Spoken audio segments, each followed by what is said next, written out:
The Name of the Wind by Patrick Rothfuss is a great book to study for its narrative structure in terms of how it is the first book in a series and it's kicking off a very big, exciting plot that's going to be contained within this series over the course of 3 books.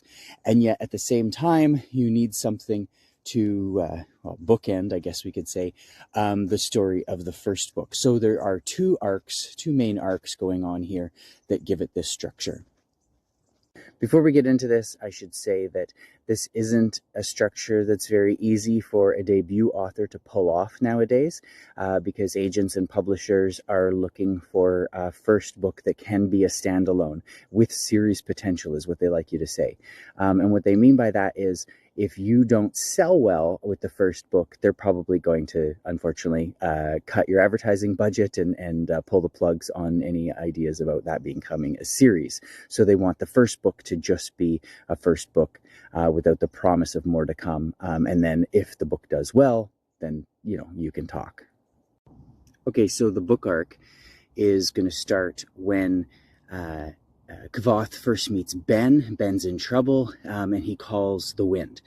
So that gives young Kvothe the narrative goal that he wants to learn magic. One day he wants to learn to call the wind.